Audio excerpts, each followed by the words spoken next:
N പേർക്കേശു മാരിച്ചെന്ന് ഞാൻ വിശ്വസിക്കുന്നു. പാപം എന്നിൽ നിന്നു നീക്കാൻ യേശു രക്തം ചിന്തി. പാപം എന്നിൽ നിന്നു നീക്കാൻ യേശു രക്തം ചിന്തി.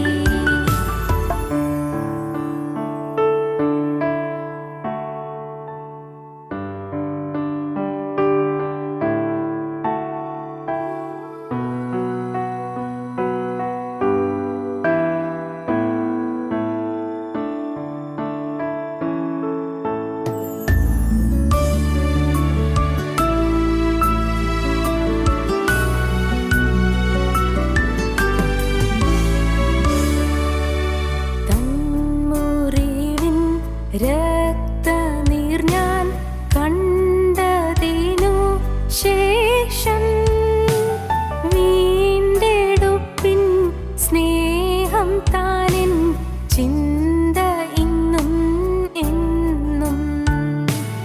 വീണ്ടെടുപ്പിൻ സ്നേഹം താനിൻ ചിന്ത ഇന്നും എന്നും. എൻ പേർക്കേശു മാരിച്ചെന്ന് ഞാൻ വിശ്വസിക്കുന്നു. പാപം എന്നിൽ നിന്നു നീക്കാൻ യേശു രക്തം ചിന്തി. പാപം എന്നിൽ നിന്നു നീക്കാൻ യേശു രക്തം ചിന്തി. ഞങ്ങളും ക്രൂശിക്കപ്പെട്ട ക്രിസ്തുവിനെ പ്രസംഗിക്കുന്നു.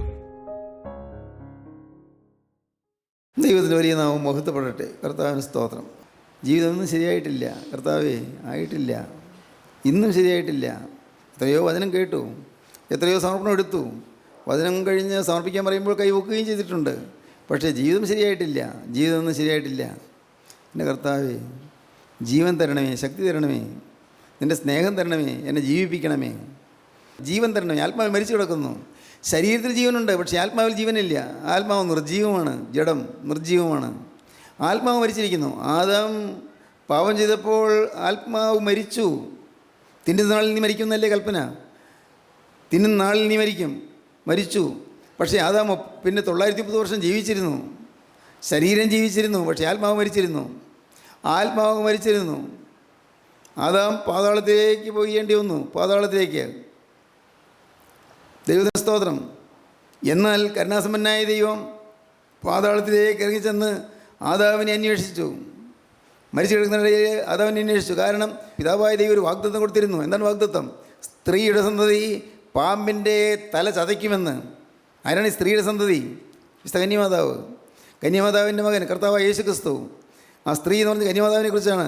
കർത്താവായ യേശു ക്രിസ്തു പാമ്പിൻ്റെ തല ചതയ്ക്കുമെന്ന്. ഏത് തോട്ടത്തിൽ വന്ന് മനുഷ്യനെ ചതിച്ച ആ ദുഷ്ടപിശാചിൻ്റെ തല ചതയ്ക്കുമെന്നാണ് പറഞ്ഞത്. സ്തോത്രം. ആ കാര്യം നിർവഹിച്ചു കഴിഞ്ഞിട്ട് കർത്താവ് സന്തോഷത്തോടെ പാതാളത്തിലേക്ക് ഇറങ്ങിച്ചെന്നു. ആദാമിനെ തേടുകയാണ്. ആദാമിനെ തേടി ചെന്ന് നോക്കുന്നു. ആദാമിയുടെ ദൈവത്തിന് സ്തോത്രം. ഏദൻ തോട്ടത്തിൽ നിന്ന് പുറന്തള്ളപ്പെട്ട ആദാം ഇപ്പോൾ പാതാളത്തിൽ യാതന അനുഭവിക്കുകയാണ്. അവിടെ യാതനയിൽ പെട്ടുകിടക്കുന്ന ആദാമിനെ കർത്താവായ യേശു ക്രിസ്തു ഇങ്ങനെ നോക്കി നടക്കുകയാണ്. മൃതരുടെ ഇടയിൽ. അപ്പോൾ ആദാമിനെ കണ്ടെത്തി.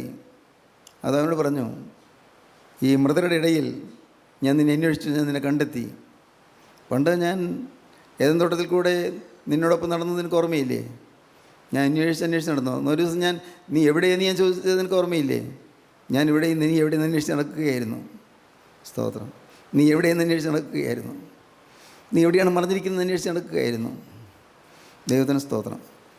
വർഷങ്ങളുടെ ഇടയിൽ പാവം ആദാം മറഞ്ഞു നിൽക്കുകയാണ്, ഒളിച്ചിരിക്കുകയാണ്. നീ എവിടെയെന്ന് ചോദിച്ചുകൊണ്ട് ദൈവം ഏദൻ തോട്ടത്തിലൂടെ നടന്നു. ഏദൻ തോട്ടത്തിലെമ്പാടും നടന്നു. ദൈവത്തിൻ്റെ സ്നേഹമുള്ള ആ ദീനരോദനം, ആ വേദന നിറഞ്ഞ യാചന പോലത്തെ ശബ്ദം. നീ എവിടെയെന്ന് ചോദിക്കുന്ന ദൈവം മനുഷ്യനെ വിളിച്ചു. നീ എവിടെയെന്ന് ചോദിക്കുന്നു. ആ ശബ്ദം അന്തരീക്ഷത്തിൽ മുഖരിതമായി. ആദാം പറഞ്ഞു, ഞാനിവിടെ ഒളിച്ചിരിക്കുകയാണ്. എന്തിനൊളിച്ചു? വിലക്കപ്പെട്ടത് നീ തിന്നുവോ? ആ സ്ത്രീ എനിക്ക് തന്നു, ഞാൻ തിന്നുപോയി. ദൈവത്തിന് സ്തോത്രം. പ്രിയപ്പെട്ടവരെ, നമുക്ക് ന്യായം പറയാനുണ്ട്. ഇന്നയാൾ കാരണമാണ് എനിക്ക് തെറ്റുപറ്റിയത്, എൻ്റെ ഭർത്താവ് കാരണമാണ് എനിക്ക് എൻ്റെ ജീവിതം വിശദമാകാത്തത്, എൻ്റെ ഭാര്യയുടെ സ്വഭാവം കാരണമാണ് എനിക്ക് ജീവിതം വിശദമാകാത്തത്, എൻ്റെ ഭർത്താവിന് വചനം കേൾക്കാൻ താല്പര്യമില്ല. ഞാൻ എന്ത് ചെയ്യും? എനിക്ക് വചനം കേൾക്കണമെന്നുണ്ട്, പക്ഷേ എന്ത് ചെയ്യും? എൻ്റെ മക്കൾ, ഞാൻ ടി വി ഓൺ ചെയ്ത് വചനം കേൾക്കാൻ തുടങ്ങുമ്പോഴേക്കും അവർ വന്ന് ആ ടി വി ഓഫ് ചെയ്തിട്ട് അവർ ഏതെങ്കിലും സിനിമ സീനുകൾ കാണിക്കാൻ തുടങ്ങും. എന്ത് ചെയ്യും? നമുക്കിന്ന് മറ്റുള്ളവരിൽ പഴിചാരാം, പക്ഷേ മോനെ, അതൊന്നും പഴിചാരുന്നുകൊണ്ട് നിനക്ക് രക്ഷപ്പെടാൻ പറ്റുകയില്ല. നീ ഇന്ന് മറഞ്ഞിരിക്കുകയാണ്, നീ ഇന്ന് ഒളിഞ്ഞിരിക്കുകയാണ്. സ്നേഹവാനായ ദൈവം നിന്നെ തേടി വന്ന് വിളിക്കുകയാണ്. നീ എവിടെ എന്നാണ് ചോദിക്കുന്നത്. എവിടെ? അന്വേഷിച്ചു, ഞാൻ നിന്നെ കാണുന്നില്ല, നീ എവിടെ? നിത്യനായ ദൈവത്തിന് അറിയരുതോ ആദാം എവിടെയാണെന്ന്? ആദാം മറിഞ്ഞിരിക്കുകയാണ്, ദൈവത്തിന് അറിയരുതോ? അറിയാം. പക്ഷേ ആദാം അറിയണം ഞാൻ എവിടെയെന്ന്. സ്തോത്രം. നീ എവിടെയെന്ന ചോദ്യത്തിന് ആദാം അറിയണം ഞാൻ ഇവിടെയുണ്ട് എന്ന്, ഞാനിവിടെ ഒളിച്ചിരിക്കുകയാണെന്ന്, ഞാൻ പാപം ചെയ്തു എന്ന്. ദൈവത്തിന് സ്തോത്രം. ഇന്ന് കർത്താവായ യേശു ക്രിസ്തു നിങ്ങളോട് ചോദിക്കുന്നു, നീ എവിടെ പോയിരിക്കുന്നു? നിന്നെ എൻ്റെ രാജ്യത്തിൽ ഞാൻ കാണുന്നില്ലല്ലോ. വചനം കേട്ട ദൈവവേദിലേ, നിന്നെ എൻ്റെ രാജ്യത്തിൽ ഞാൻ കാണുന്നില്ലല്ലോ.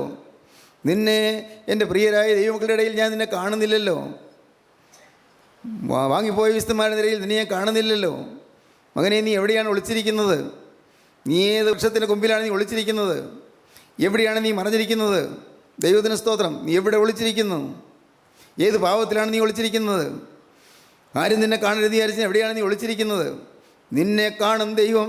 നീ എവിടെ ഇരിക്കുന്ന അറിയുന്ന ദൈവം നിന്നോട് ചോദിക്കും, നീ എവിടെ പോയി? എവിടെയാണ്? സ്തോത്രം. ആദാമേ, നീ എവിടെയെന്ന വാക്ക് വേദത്തിലില്ല. നീ എവിടെയെന്നേ ഉള്ളൂ. പക്ഷേ നമുക്ക് പറയുമ്പോൾ പറയാം, ആദാമേ, നീ എവിടെ? മനുഷ്യ, നീ എവിടെ? ഇന്ന് എൻ്റെ സഹോദരന്മാരെ, ഒരിക്കൽ ആ ശബ്ദം ഞാൻ കേട്ടു. ആ ശബ്ദം ഒരു സുവിശേഷകൻ്റെ നാവിൽ കൂടിയാണ് കേട്ടത്. ഒരു ചെറുപ്പക്കാരനായ സുവിശേഷകൻ, അദ്ദേഹത്തെ പിന്നെ ഞാൻ കണ്ടിട്ടില്ല. അദ്ദേഹം പ്രസംഗിക്കുകയായിരുന്നു, ആദാമേ, നീ എവിടെയെന്ന്. ദൈവത്തിന് സ്തോത്രം. ഞാൻ ഞെട്ടിത്തരിച്ചിരുന്ന് കേട്ടുപോയി. സുവിശേഷം കേൾക്കുന്നത് എനിക്ക് ഇഷ്ടമായിരുന്നു. ഞാൻ കാരണം മാനസാന്തരപ്പെട്ടവനായിരുന്നു. പക്ഷേ അന്ന് മാനസാന്തരപ്പെട്ട എനിക്ക് ആ വാക്ക് വളരെ ഹൃദ്യമായി തോന്നി. നീ എവിടെ? അപ്പോഴാണ് ഞാൻ ചിന്തിക്കുന്നത്, ഞാൻ എവിടെയാണെന്ന്. ഞാൻ മാനസാന്തരപ്പെട്ടു, ഞാൻ രക്ഷിക്കപ്പെടുന്നതാണ് എൻ്റെ ധാരണ. കാരണം ഞാൻ ദൈവത്തിന് വേല ചെയ്യുന്നുണ്ട്. പക്ഷേ ആ യൗവനക്കാരൻ സുവിശേഷകൻ അന്ന് ആ ചോദ്യം ചോദിച്ചുകൊണ്ട് പ്രസംഗിച്ച പ്രസംഗം എൻ്റെ ഹൃദയത്തിൽ തറഞ്ഞു കയറി. സ്തോത്രം. ആത്മാവിൽ വീണ്ടെടുക്കപ്പെടുവാനുള്ളതായ സൗഭാഗ്യം ലഭിക്കുന്നവരുടെ വചനം കേൾക്കുമ്പോൾ ഉള്ളിൽ തറഞ്ഞു കയറും. ആ സൗഭാഗ്യം നിങ്ങൾക്കുണ്ടെങ്കിൽ വചനം ഹൃദയത്തിലേക്ക് അസ്ത്രം പോലെ കയറും. വചനം നിങ്ങളുടെ ഹൃദയത്തെ കീറിമുറിക്കും. ജീവനുള്ള ദൈവം നിങ്ങളുടെ അന്തരാത്മാവിനെ കീറിമുറിച്ച് ഇന്നത്തെ നിങ്ങളുടെ ഹൃദയത്തിൽ, മനുഷ്യ ഹൃദയത്തിൽ തൻ്റെ നിക്ഷേപം തരും. തൻ്റെ രക്തം അവിടെ നിക്ഷേപിക്കും. സ്വർഗീയ നിക്ഷേപം നിങ്ങൾക്ക് തരും. എൻ്റെ കർത്താവേ, ഞാൻ അത്ഭുതപ്പെടുന്നു. ഏതാണ് ഈ സ്വർഗീയ നിക്ഷേപം? ഈ വിശുദ്ധ കുർബാന അല്ലെങ്കിൽ ദ ഹോളി മാസ്, അത് വിശുദ്ധമായ ഭക്ഷണമാണ്. ദൈവത്തിന് സ്തോത്രം. മനസ്സിലാകുമോ നിങ്ങൾക്ക്? ഇതൊന്നും അറിയാൻ പാടില്ല. അത് പാവപ്പെട്ടവരൊന്ന് കുർബാന കണ്ടിട്ട് പോകുന്നു. സാധുക്കൾ, നിരപരാധികൾ എന്ന് പറയട്ടെ, അക്ഷരാഭ്യാസം ഇല്ലാത്തവർ, ഇടം കൈയും വലം കൈയും തിരിച്ചറിയാൻ പാടില്ലാത്തവർ പള്ളിയിൽ പോകും, നമസ്കാരം ചൊല്ലും, കുർബാന കൊള്ളും, കുർബാന കാണും, കുരിശ് വരയ്ക്കും. വീട്ടിൽ ചിലപ്പോൾ കുരിശ് വരെ ഉണ്ടായിരിക്കും, നമസ്കാരം. പക്ഷേ പ്രിയപ്പെട്ടവരെ, ഇതുകൊണ്ടൊന്നും നിങ്ങൾ ദൈവത്തിൽ പോവുകയില്ല. നീ എവിടെയാണെന്ന് നീ പറയണം, തുറന്ന് പറയണം. കർത്താവേ, ഇവിടെ ഞാൻ ഒളിച്ചിരിക്കുകയാണ്. ചില പാപങ്ങളുടെ മറവിലാണ് ഞാൻ ഒളിച്ചിരിക്കുന്നത്. ചില എലിച്ചലുടെ മറവിലാണ് ഞാൻ ഒളിച്ചിരിക്കുന്നത്. ദ്രവ്യാഗ്രഹത്തിൻ്റെ മറവിലാണ് ഞാൻ ഒളിച്ചിരിക്കുന്നത്. സ്വാർത്ഥയുടെ മറവിലാണ് ഞാൻ ഒളിച്ചിരിക്കുന്നത്. അത്യാഗ്രഹത്തിൻ്റെ മറവിലാണ് ഞാൻ ഒളിച്ചിരിക്കുന്നത്. അശുദ്ധിയുടെ മറവിലാണ് ഞാൻ ഒളിച്ചിരിക്കുന്നത്. അശുദ്ധ വേഴ്ചകളുടെ മറവിലാണ് ഞാൻ ഒളിച്ചിരിക്കുന്നത്. കർത്താവേ, അശുദ്ധ ബന്ധങ്ങളുടെ ഇടയിലാണ് ഞാൻ ഒളിച്ചിരിക്കുന്നത്. കരുണയുള്ള കർത്താവേ, പറയാൻ പേടിയാകുന്ന കർത്താവേ, ഞാൻ ഒളിച്ചിരിക്കുന്നത് കവർച്ചയുടെയും കളവിൻ്റെയും രംഗത്താണ്. യേശുവേ, ഞാൻ ചിലയിടത്ത് ഒളിച്ചിരിക്കുകയാണ്. എൻ്റെ സന്മാർഗ പ്രവൃത്തികളുടെ പിറകിൽ ഞാൻ ഒളിച്ചിരിക്കുകയാണ്. ഞാൻ ഘോരമായി പാതകം ചെയ്തെങ്കിലും ചില സന്മാർഗ പ്രവൃത്തി ചെയ്യുന്നു. ചിലർക്ക് വീട് വെച്ച് കൊടുക്കുന്നു, ചിലർക്ക് സൗജന്യമായി ഭക്ഷണം കൊടുക്കുന്നു. അതുകൊണ്ട് ഞാൻ ദൈവത്തിൻ്റെ കൃപയിലാണെന്ന് ധരിച്ചുകൊണ്ട് ഞാൻ ഫോഷ്കിൽ ഒളിച്ചിരിക്കുകയാണ്. ദൈവത്തിന് സ്തോത്രം. സഹോദരങ്ങളെ, ഒളിച്ചിരിക്കുന്നവരെ നിങ്ങൾ പുറത്തു വരിക എന്ന് കർത്താവ് പറയുന്നു. സ്തോത്രം. ദൈവത്തിന് സ്തോത്രം. ഇന്ന് ഇത് കേട്ടുകൊണ്ടിരിക്കുമ്പോൾ നിങ്ങൾ പുറത്തിറങ്ങി വരണം. സ്തോത്രം. ഒളിച്ചിരിക്കുന്നിടത്ത് നിന്ന് പുറത്തു വരണം. നിങ്ങളുടെ വ്യഭിചാര ജീവിതത്തോട് യാത്ര പറഞ്ഞ് പുറത്തു വരണം. നിങ്ങളുടെ കൊള്ളരുതായ്മകളോട് യാത്ര പറഞ്ഞ് പുറത്തു വരണം. നിങ്ങളുടെ ദുഷ്ടഹൃദയത്തോട് യാത്ര പറഞ്ഞ് പുറത്തു വരണം. നിങ്ങളുടെ ക്രൂരതയോട്, നിങ്ങളുടെ കൗടില്യത്തോട് യാത്ര പറഞ്ഞ് പുറത്തു വരണം. ദൈവത്തിന് സ്തോത്രം. നിങ്ങളുടെ ദ്രവ്യാഗ്രഹത്തോട് യാത്ര പറഞ്ഞ് പുറത്തു വരണം. ഹൃദയത്തിലുള്ള ഈർഷ്യയോടും പകയോടും വിദ്വേഷത്തോട് യാത്ര പറഞ്ഞ് പുറത്തു വരണം. പുറത്തു വരിക. ദൈവത്തിന് സ്തോത്രം. നീ എവിടെ എന്ന് ദൈവം ചോദിച്ചു. ദൈവത്തിന് സ്തോത്രം. ഇന്ന് കർത്താവിൻ്റെ ആത്മാവിനോട് ചോദിക്കും, നീ എവിടെ? എൻ്റെ മോളെ, നീ എവിടെയാണ് മറഞ്ഞിരിക്കുന്നത്? ഞാൻ നിന്നെ അന്വേഷിച്ച് നടക്കുന്നല്ലോ, അനേക നാളുകളായി ഞാൻ നിൻ്റെ പുറകെ നടക്കുന്നല്ലോ. നീ എവിടെയാണ് ഒളിച്ചിരിക്കുന്നത് അറിയാൻ ഞാൻ ബന്ധപ്പെട്ട് നടക്കുന്നുണ്ടായിരുന്നല്ലോ. നിന്നെ തേടി നടന്നപ്പോഴാണ് എൻ്റെ കാലിൽ ആണി കൊണ്ടത്. ദൈവത്തിന് സ്തോത്രം. നിന്നെ തേടി നടന്നപ്പോഴാണ് എൻ്റെ കൈകളിൽ ആണിയത് തറഞ്ഞത്. നിന്നെ തേടി നടന്നപ്പോഴാണ് എൻ്റെ ചങ്കിൽ കുന്തം കൊണ്ട് കുത്തിയത്. നിന്നെ തേടി തേടി നിന്നെ സ്നേഹിച്ചതിന് പിന്നാലെ ഞാൻ നടന്നപ്പോൾ എനിക്ക് പീഡയേൽക്കേണ്ടി വന്നു, എനിക്ക് മരണശിക്ഷ ഏൽക്കേണ്ടി വന്നു, കുരിശുമരണം ഏൽക്കേണ്ടി വന്നു. ദൈവത്തിന് സ്തോത്രം. എൻ്റെ കർത്താവിൻ്റെ വലിയ നാമം മഹത്വപ്പെടട്ടെ. സഹോദരങ്ങളെ, എൻ്റെ ജീവനുള്ള ദൈവത്തെ മഹത്വപ്പെടുത്തിക്കൊണ്ടെങ്കിൽ ഇരിക്കുക. കർത്താവേ, ഞാനിന്ന് എൻ്റെ പാപത്തിൻ്റെ ഉള്ളിടത്തിൽ ഞാൻ പുറത്തു വരികയാണ്. എൻ്റെ രഹസ്യ ജീവിതത്തിൽ ഞാനിതാ പുറത്തു വരികയാണ്. എൻ്റെ കർത്താവേ, ആരും അറിയാത്ത ഒരു രഹസ്യം ഇനി എൻ്റെ ജീവിതത്തിൽ ഉണ്ടാവില്ല. ആരും അറിയാത്ത ഒരു രഹസ്യം എൻ്റെ ജീവിതത്തിൽ ഉണ്ടാവില്ല. എൻ്റെ ദൈവം അറിയുന്നു, മനുഷ്യനും അറിയുന്നു. എൻ്റെ ജീവിതം, എൻ്റെ രഹസ്യ ജീവിതം, അത് യേശുനാഥ, അത് എന്നേക്കും പരിപാവനമായിരിക്കും. എൻ്റെ രഹസ്യ ജീവിതം, ആരും കാണാത്ത ജീവിതം, എല്ലാം കാണുന്ന ദൈവമേ, ഇതിൻ്റെ മുമ്പിൽ എൻ്റെ ഈ ജീവിതം അത് പരിശുദ്ധമായിരിക്കും. സ്തോത്രം. അതിൽ കറവട ഞാൻ സമ്മതിക്കുകയില്ല. അതിനകത്ത് ശത്രു കയറി ഞാൻ സമ്മതിക്കുകയില്ല. പാവത്തോട് ഞാൻ പോരാടും. പാവത്തെ ഞാൻ എതിർത്ത് നിൽക്കും.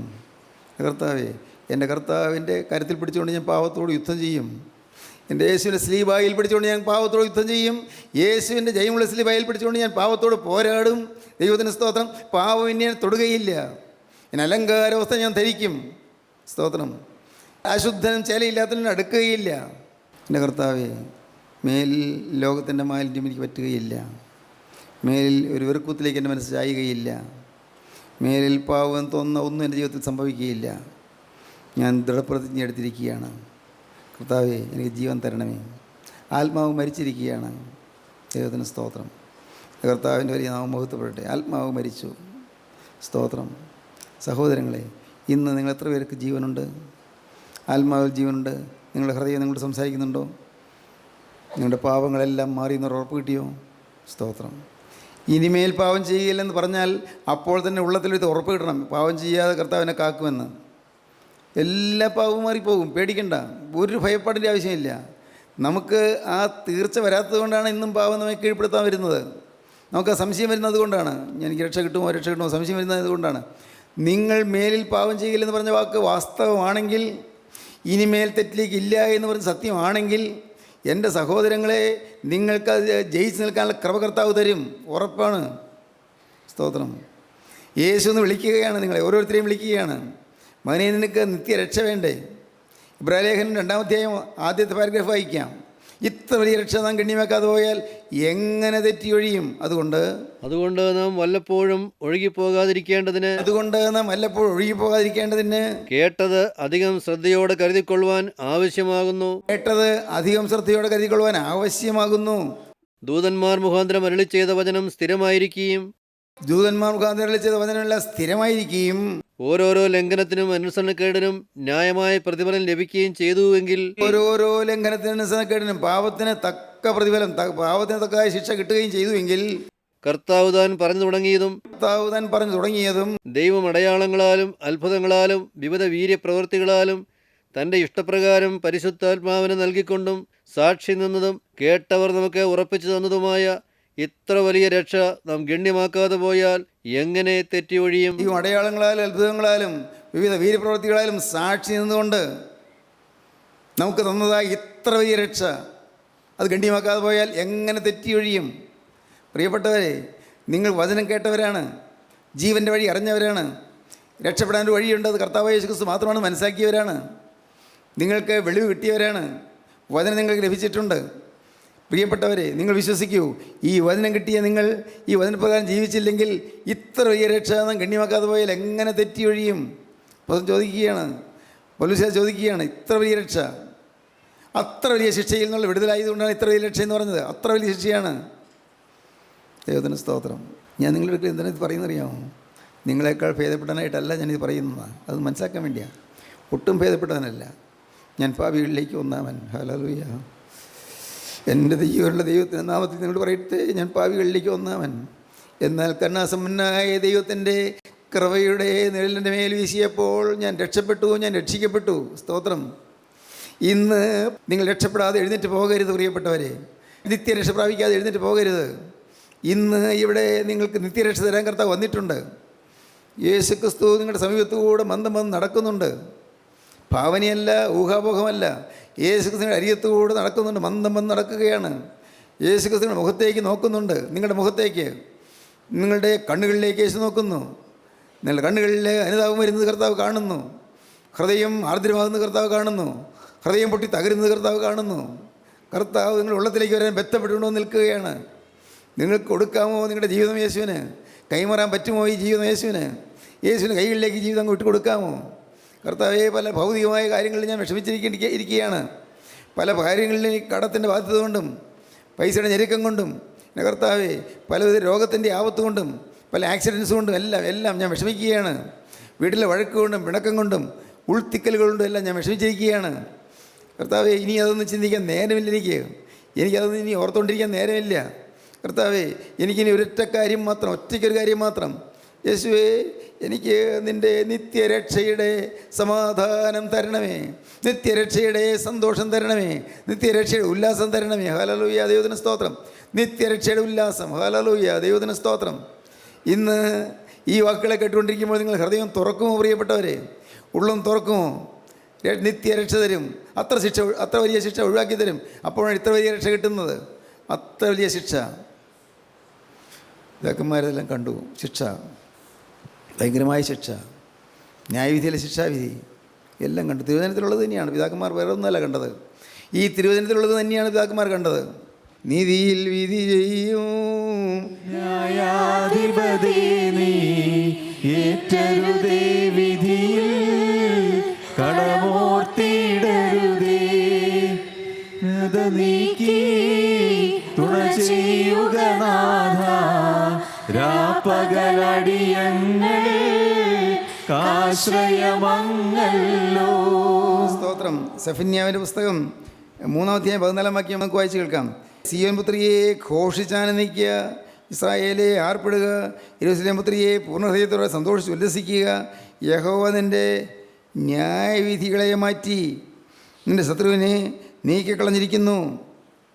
സ്തോത്രം. ഇസ്രായേലിൻ്റെ ദൈവമായ യഹോവ നിൻ്റെ മധ്യേയിരിക്കുന്നു, ഇനി നീ അനർത്ഥം കാണുകയില്ല. സ്തോത്രം. നിത്യരക്ഷ. സ്തോത്രം. ഈ നിത്യരക്ഷ നമുക്ക് തരാൻ കർത്താവ് ഒരുക്കിക്കൊണ്ടിരിക്കുന്നു. ഇന്ന് തന്നതിന് വേണ്ടിയാണ്. ഈ രക്ഷ പ്രാപിക്കാതെ നിങ്ങളാരും എഴുന്നേൽക്കരുത്. സ്തോത്രം. എൻ്റെ പ്രിയ സഹോദരങ്ങളെ, നിങ്ങളോടൊപ്പം ഞാനും സന്തോഷിക്കുകയാണ്, ഞാനും ആനന്ദിക്കുകയാണ്. എൻ്റെ ഹൃദയത്തിൽ സമാധാനമുണ്ട്. ഈ നിത്യരക്ഷ സൗജന്യം എനിക്ക് തന്നല്ലോ എന്നുള്ളതിൽ. എൻ്റെ യോഗ്യത നോക്കിയല്ലല്ലോ തന്നത്, എന്തെങ്കിലും നന്മ നോക്കിയല്ലല്ലോ തന്നത്. പൂർവ്വ പാരമ്പര്യം പറഞ്ഞാൽ ഒരു മേന്മയും ഇല്ല. ദൈവത്തിന് സ്തോത്രം, ദൈവത്തിന് സ്തോത്രം. പ്രത്യേകിച്ച് പറയത്തക്കതായ യാതൊരു യോഗ്യതയും ഇല്ല. സ്തോത്രം. ഞാനൊരു പാവ മനുഷ്യൻ, ഞാനൊരു സാധു മനുഷ്യൻ, ഞാൻ നിസ്സാരനായ മനുഷ്യൻ. നിങ്ങളുടെ എല്ലാം മുമ്പിൽ ഞാൻ വിനയത്തോടെ നിൽക്കുന്നു. എനിക്കൊന്ന് പറയാനുണ്ട്. എന്നിൽ കരുണ തോന്നി എൻ്റെ കർത്താവ് എനിക്ക് നിത്യരക്ഷ തന്നു. നിത്യരക്ഷ എൻ്റെ ഹൃദയത്തിൻ്റെ വാട്ടം മാറ്റി, എൻ്റെ മനസ്സിൻ്റെ മ്ലാനത മാറ്റി, എൻ്റെ ന്യായവിധികളെ മാറ്റി. ന്യായവിസ്താര ദിവസത്തിൽ ലജ്ജിതനായി നിൽക്കാതിരിക്കാൻ കർത്താവ് എനിക്ക് രക്ഷ തന്നിരിക്കുന്നു, ശിക്ഷ മാറ്റിയിരിക്കുന്നു, ശിക്ഷാവിധി മാറ്റിയിരിക്കുന്നു. എനിക്ക് നേരിടേണ്ടതായ ശിക്ഷാവിധി ഭയങ്കരമായിരുന്നു. എൻ്റെ ജീവിതത്തിൽ സംഭവിച്ചു പോയ ഓരോ പാപങ്ങൾ ഒരുപക്ഷേ പ്രവൃത്തിയിലല്ലായിരിക്കാം, എൻ്റെ വാക്കിലല്ലായിരിക്കാം, എൻ്റെ ചിന്തകളിൽ, എൻ്റെ മനോഭാവങ്ങളിൽ, എൻ്റെ ആറ്റിറ്റ്യൂഡ്സ്, എൻ്റെ പ്രകൃതിയിൽ, എൻ്റെ സ്വഭാവത്തിൽ. ദൈവമേ, എന്തെല്ലാം മനസ്സിൽ നിറയെ വൈരാഗ്യങ്ങളുണ്ടായിരുന്നു, മനസ്സിൽ നിറയെ പരിഭവം ഉണ്ടായിരുന്നു, മനസ്സിൽ നിറയെ നൈരാശ്യം ഉണ്ടായിരുന്നു, മനസ്സിൽ നിറയെ കോപാവേശം ഉണ്ടായിരുന്നു. എന്തായിരുന്നു മനുഷ്യൻ? മനസ്സിൽ നിറയെ ചീത്ത ചിന്തകളുണ്ടായിരുന്നു, അശുദ്ധ വികാരങ്ങളുണ്ടായിരുന്നു, മ്ലേച്ഛമായ മോഹങ്ങളുണ്ടായിരുന്നു. എല്ലാമുള്ള ഈ പാവിയായ മനുഷ്യൻ്റെ ആത്മാവിന് ജീവൻ തരാൻ സ്വർഗത്തിലെ ദൈവം പ്രസാദിച്ചു. അവിടുന്ന് തൻ്റെ തിരുരക്തത്തിൻ്റെ മേൽ തളിച്ചു. ഹല്ലേലൂയ, ദൈവത്തിന് സ്തോത്രം. ശിക്ഷാവിധി ഒഴിവാക്കി. സ്നേഹിതരെ, ഇന്ന് നിങ്ങളുടെ ശിക്ഷാവിധി ഒഴിവാക്കിയിട്ടാൽ നിങ്ങൾക്ക് ആഗ്രഹമുണ്ടോ? ശിക്ഷ ഒഴിവാക്കിയിട്ടാൻ ആഗ്രഹമുണ്ടോ? നിത്യശിക്ഷ ഒഴിവാക്കാൻ ആഗ്രഹമുണ്ടോ? നിത്യന്യായവിധി ഒഴിവാക്കാൻ ആഗ്രഹമുണ്ടോ? ഇപ്പോൾ ക്രിസ്തു യേശുള്ളവർക്ക് ഒരു ശിക്ഷാവിധിയുമില്ല. യേശു ക്രിസ്തുവിലായ ശിക്ഷാവിധി ഒഴിവാകും. ന്യായവിസ്താര ദിവസം ലജ്ജിതരായിരിക്കാൻ ഇടവരാതെ നിങ്ങൾ ഇന്ന് രക്ഷയുടെ സന്തോഷം കൊണ്ട് ഉല്ലസിച്ച് ആർപ്പോടെ, ആഘോഷത്തോടെ, ആരവാരത്തോടെ നിങ്ങൾ ആരാധന നടത്തും. ദൈവത്തിന് സ്തോത്രം. ദൈവത്തെ നിങ്ങൾ സ്തുതിക്കും. ഹല്ലേലൂയ. ഇന്ന് ഈ അനുഭവം നിങ്ങൾക്ക് തരാൻ കർത്താവ് ആഗ്രഹിക്കുന്നു. നിങ്ങൾ മറ്റൊന്നും ചെയ്യണ്ട, 10 പൈസ നിങ്ങൾ മുടക്കണ്ട പ്രിയപ്പെട്ടവരെ, ആർക്കും സംഭാവന കൊടുക്കണ്ട പ്രിയപ്പെട്ടവരെ. സ്തോത്രം. നിങ്ങൾ ഒരു കാര്യവും ചെയ്യണ്ട, ഒരു പ്രവൃത്തിയും ചെയ്യണ്ട. ഒറ്റയ്ക്കൊരു കാര്യം മാത്രം ചെയ്താൽ മതി. നിങ്ങളെ സ്നേഹിക്കുന്ന യേശുവിനെ നിങ്ങൾ സ്നേഹിക്കാൻ തുടങ്ങുക. Hallelujah, hallelujah, hallelujah. നിങ്ങളെ വ്യക്തിപരമായി അറിയുന്ന യേശുവിനെ നിങ്ങൾ സ്നേഹിക്കാൻ തുടങ്ങുക. നിങ്ങളെ വ്യക്തിപരമായി കാണുന്ന യേശുവിനെ നിങ്ങൾ സ്നേഹിക്കാൻ തുടങ്ങുക. ആ സ്നേഹനിധിയുടെ മുമ്പിൽ നിങ്ങൾ മുട്ടുമടക്കുക. കർത്താവേ, സ്നേഹവാനായ യേശുവേ, നീ ഇന്ന് എന്നെ സന്ദർശിക്കാൻ വന്നിരിക്കുന്നല്ലോ. ഞാനിതാ രക്ഷയുടെ സങ്കേതമായ നിങ്ങളിലേക്ക് ഞാൻ ഓടിയണയുന്നു. എന്നെ നീ സ്പർശിക്കണമേ. നിൻ്റെ തിരക്തം പുരണ്ട കരം കൊണ്ട് എൻ്റെ തലമേ നിൻ്റെ കരം വെച്ച് എന്നെ അനുഗ്രഹിക്കണമേ. യേശുവേ, നിൻ്റെ തിരുവിലാവിനോട് എന്നെ ചേർത്ത് അണയ്ക്കണമേ. ഹല്ലേലൂയ. ആ തിരക്തം പുരണ്ട തിരുവിലാവിലേക്ക്, ആ തിരുഹൃദയത്തിലേക്ക് എന്നെ ഒട്ടിച്ച് ചേർത്ത് പിടിക്കണമേ. കർത്താവേ, ദാദാ, ഞാൻ മറ്റെങ്ങും പോവുകയില്ല, ഞാൻ മാറിപ്പോവുകയില്ല, ഞാൻ പാപത്തിൻ്റെ പിന്നാലെ പോവുകയില്ല, പിശാചിൻ്റെ കൂടെ ഞാൻ പോവുകയില്ല, അശുദ്ധിയുടെ പിന്നാലെ ഞാൻ പോവുകയില്ല, ലോക സന്തോഷത്തിന് പിന്നാലെ പോവുകയില്ല, ലോക ഇമ്പങ്ങളുടെ പിന്നാലെ പോവുകയില്ല. എനിക്ക് ഒന്ന് മാത്രം, ഒറ്റയ്ക്കൊരു ലക്ഷ്യം മാത്രം. യേശു, യേശു, യേശു. യേശുവിൻ്റെ ക്രൂശിലെ മരണം, യേശുവിൻ്റെ തിരക്തം, എൻ്റെ കർത്താവ് യേശുവിൻ്റെ ക്രൂശിലെ തിരുവലി. ഹല്ലേലൂയ. ജീവിക്കുന്ന യേശു, ഉയർത്തെഴുന്നേറ്റ് ജീവിക്കുന്ന യേശു അല്ല എൻ്റെ കർത്താവേ, നീ വീണ്ടും വരുന്ന യേശു. ഹല്ലേലൂയ. വീണ്ടും വരുന്ന യേശുവേ, ഇതാ ഞാൻ എന്നെ നിനക്ക് തരികയാണ്, എന്നെ നിൻ്റെ കരങ്ങളിലേക്ക് ഏൽപ്പിക്കുകയാണ്. സമർപ്പിക്കൂ പ്രിയപ്പെട്ടവരെ. ലജ്ജിക്കാതെ സമർപ്പിക്കൂ, സംശയിക്കാതെ സമർപ്പിക്കൂ. വിട്ടുകൊടുക്കൂ യേശുവിൻ്റെ കരങ്ങളിലേക്ക്, കൊടുക്കൂ യേശുവിൻ്റെ കരങ്ങളിലേക്ക്. നാഥാ, എന്നെ ജീവിപ്പിക്കണമേ. യേശുവേ, നീ എന്നെ കണ്ടെത്തണമേ. ഒളിച്ചിരിക്കുന്നിടത്ത് എന്നെ തിരികെ കൊണ്ടുവന്ന് ന്യായവിധി മാറ്റി തരണമേ, ശിക്ഷാവിധി ഒഴിവാക്കി തരണമേ, രക്ഷ തരണമേ, രക്ഷ തരണമേ. രക്ഷയിൽ ഉല്ലസിക്കാനും സന്തോഷിക്കാനും കർത്താവേ എനിക്ക് ഭാഗ്യം തരണമേ. നിനക്ക് സന്തോഷവും ഉല്ലാസവും ഉണ്ടാകുമെന്ന് അവിടുത്തെ വാഗ്ദത്തം പറഞ്ഞിരിക്കുന്ന ആ വാക്യം എൻ്റെ ജീവിതത്തിൽ നിന്ന് അനുഭവമാക്കി തരണമേ. Hallelujah, hallelujah, hallelujah, hallelujah, hallelujah, hallelujah. നിങ്ങൾ പ്രാർത്ഥിക്കൂ പ്രിയപ്പെട്ടവരെ, ഹൃദയം സമർപ്പിക്കൂ, യേശുവിൻ്റെ കരങ്ങളിലേക്ക് നിങ്ങൾ തന്നെ ഏൽപ്പിക്കൂ. ഹല്ലേലൂയ. വാസ്തവമായി ആ സമർപ്പണം നിങ്ങൾ കിട്ടുന്നുണ്ടെങ്കിൽ, യേശു നിങ്ങളെ തൊടുന്നു എന്ന വിശ്വാസം ഉണ്ടെങ്കിൽ, എങ്കിൽ നിങ്ങൾ ഞാൻ പറഞ്ഞു തരുന്ന പ്രാർത്ഥന പ്രാർത്ഥിക്കാം. കർത്താവേ, കർത്താവേ, എൻ്റെ യേശുവേ, എൻ്റെ യേശുവേ, ന്യായവിധികളെ നീ മാറ്റുന്നതിനാൽ, ന്യായവിധികളെ നീ മാറ്റുന്നതിനാൽ ഞാൻ നിന്നെ സ്തുതിക്കുന്നു. ഞാൻ നിന്നെ സ്തുതിക്കുന്നു. എൻ്റെ യേശുവേ, എൻ്റെ യേശുവേ, എന്നോട് നീ കരുണ തോന്നിയതിനാൽ, എന്നോട് നീ കരുണ തോന്നിയതിനാൽ ഞാൻ നിന്നെ സ്തുതിക്കുന്നു. ഞാൻ നിന്നെ സ്തുതിക്കുന്നു. എൻ്റെ പാപങ്ങളെല്ലാം, എൻ്റെ പാപങ്ങളെല്ലാം നീ ക്രൂസിൽ വഹിച്ചു നീ തീർത്തതിനാൽ, ക്രൂശിൽ വഹിച്ചു തീർത്തതിനാൽ ഞാൻ നിന്നെ സ്തുതിക്കുന്നു. ഞാൻ നിന്നെ സ്തുതിക്കുന്നു. സകല പാപങ്ങളും പോക്കി എന്റെ സകല പാപങ്ങളും പോക്കി എന്നെ ശുദ്ധീകരിക്കുന്ന, എന്നെ ശുദ്ധീകരിക്കുന്ന രക്തം എൻ്റെ മേൽ തളിച്ചതിനാൽ, തിരുരക്തം എന്റെ മേൽ തളിച്ചതിനാൽ ഞാൻ നിന്നെ സ്തുതിക്കുന്നു. ഞാൻ നിന്നെ സ്തുതിക്കുന്നു. എൻ്റെ യേശുവേ, എന്റെ യേശുവേ, ഇന്ന് മുതൽ ഞാൻ നിന്റെ വക, ഞാൻ നിന്റെ വക, എൻ്റെ യേശുനാഥ, എന്റെ യേശുനാഥ, ഇന്ന് മുതൽ ഞാൻ നിന്റെ സ്വന്തം, ഞാൻ നിന്റെ സ്വന്തം. യേശുവേ, യേശുവേ, ഇന്ന് മുതൽ ഞാൻ നിന്റെ വക. ഞാൻ നിന്റെ വക. Hallelujah, hallelujah. അങ്ങനെ പറഞ്ഞാൽ മാത്രം കാര്യങ്ങൾ ഉയർത്തുവീൻ. ഹല്ലേലൂയ. ജീവനുള്ള ദൈവമേ, കരുണയുള്ള കർത്താവേ, ഈ അത്ഭുത നിമിഷങ്ങൾ ഞങ്ങൾക്ക് സമ്മാനിച്ചതിനായി ഞങ്ങൾ നിന്നെ സ്തുതിക്കുന്നു. എൻ്റെ കർത്താവേ, നീ ഞങ്ങളുടെ കൂടെ തന്നെ ഉള്ളതിനായി ഞങ്ങൾ നിന്നെ സ്തുതിക്കുന്നു. സ്വർഗീയ മാലാഖമാർ ഉറ്റുനോക്കുന്നതിനായി ഞങ്ങൾ നിന്നെ സ്തുതിക്കുന്നു.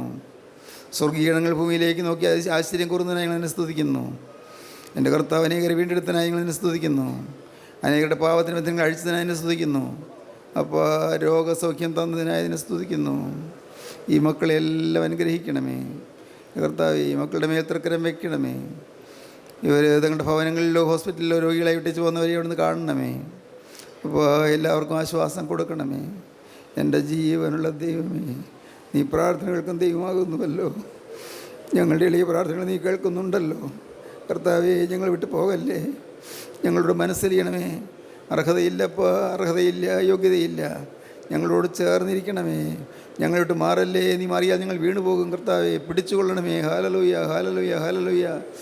എൻ്റെ യേശുവേ, ഇതിൻ്റെ 2ാമത്തെ വരയിൽ പറന്നു വരുന്ന വിശുദ്ധന്മാരുടെ നിരയിൽ ഞങ്ങളെല്ലാവരും യോഗ്യരാക്കി തീർക്കണമേ.